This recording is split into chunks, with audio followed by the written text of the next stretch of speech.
The evolution of Godzilla's atomic breath. Welcome back to the channel where we dive deep into the monstrous and the legendary. Today, we're tackling a topic that's near and dear to every Godzilla fan's heart: the evolution of Godzilla's atomic breath. From a simple metaphor for nuclear devastation to a jaw-dropping display of power, Godzilla's signature move has come a long way.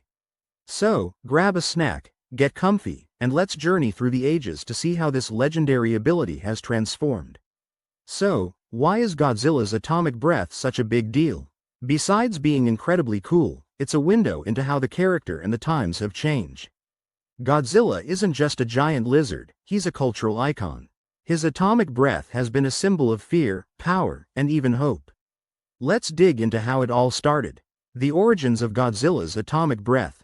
It's 1954. Japan is still reeling from the devastation of World War II and the atomic bombings of Hiroshima and Nagasaki. Out of this collective trauma, Godzilla was born, a colossal creature awakened, or mutated, by nuclear radiation. In the original film, Gojira, 1954, Godzilla's atomic breath wasn't just a weapon, it was a haunting symbol of nuclear horror. It manifested as a misty, radioactive steam that incinerated everything in its path. Showa era, 1954 to 1975. Moving into the Showa era, we see Godzilla's atomic breath become more defined. The filmmakers got creative with the limited tech they had, using techniques like backlighting and aerosol sprays to create that mist-like effect. During this era, Godzilla's role shifted from a terrifying force of nature to a sort of anti-hero and even a protector of Earth. Godzilla's atomic breath became more prominent in battles, especially against other monsters like King Ghidorah and Mechagodzilla. The breath was still less of a beam and more of a radioactive mist, but it was definitely packing more punch. Heisei era, 1984 to 1995. Cue the Heisei era, and things start heating up, literally. This era rebooted the franchise with a darker, more serious tone, bringing back the menace. Godzilla's atomic breath got a major upgrade. It became a concentrated, powerful blue beam, way more intense than the misty breath of the past. Enter the spiral heat ray. This was like the atomic breath on steroids, a red or orange spiral beam that was even more destructive. In Godzilla vs. King Ghidorah, 1991, we first see this epic move. And who could forget the red spiral ray in Godzilla vs. Destoroyah, 1995? In his critical meltdown state, Godzilla unleashes this ultimate attack. Millennium era, 1999 to 2004. As we roll into the new millennium, Godzilla gets a fresh coat of paint.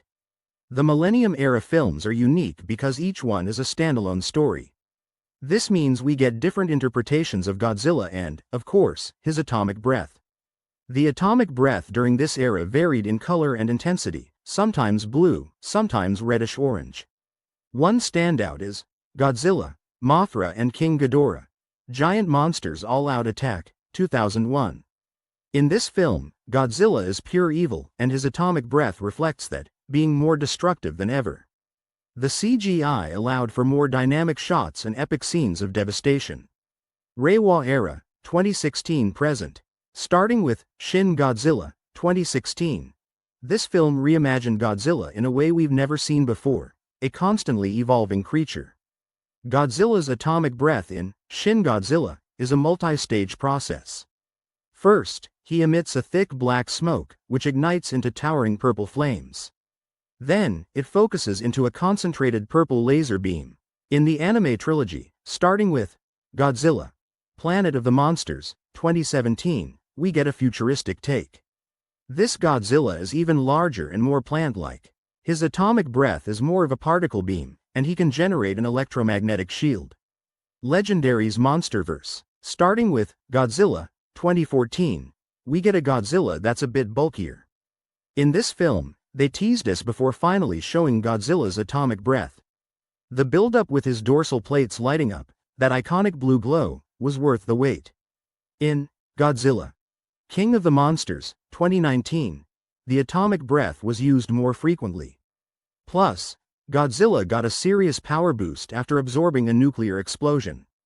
In Godzilla vs. Kong, 2021, his atomic breath played a crucial role, from drilling a hole into the hollow earth to that intense face-off with Kong wielding his axe.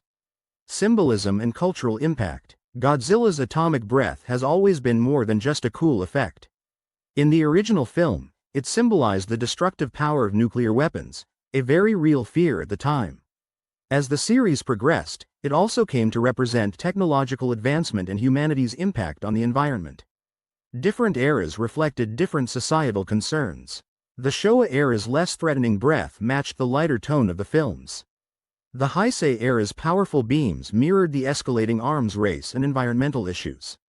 The Reiwa era's horrifying laser beam in Shin Godzilla echoed modern fears of uncontrollable disasters.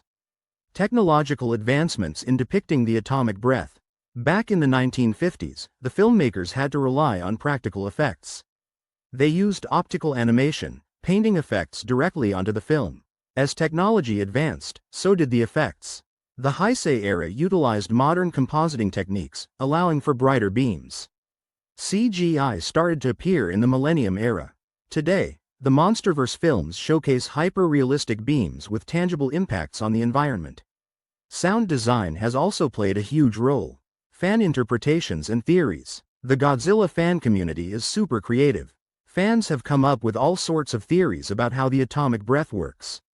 Some suggest Godzilla has a biological nuclear reactor inside him. Others dive into pseudoscience, talking about atomic energy manipulation. Fans also love to debate which version of the atomic breath is the most powerful. Artistic interpretations abound, too. Fan art often showcases imaginative takes on the atomic breath, blending different eras or envisioning new forms.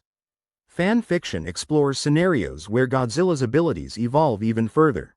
Conclusion. So, what's the takeaway from all this? Godzilla's atomic breath isn't just a special effect or a plot device, it's a symbol that's evolved alongside the character and society itself. From representing the horrors of nuclear war to becoming a beacon of power and resilience. The evolution of the atomic breath reflects advancements in filmmaking technology, changes in societal attitudes, and the enduring appeal of Godzilla. Each iteration brings something new to the table. As we look to the future, who knows how Godzilla's atomic breath will evolve next? Thanks for joining me on this atomic journey. If you enjoyed this video, don't forget to smash that like button, subscribe for more kaiju content, and hit that notification bell. What's your favorite version of Godzilla's atomic breath? Is it the classic mist, the Heisei beam, the purple laser from Shin Godzilla, or the MonsterVerse's powerhouse blast? Let me know in the comments below. Until next time, keep roaring and stay awesome.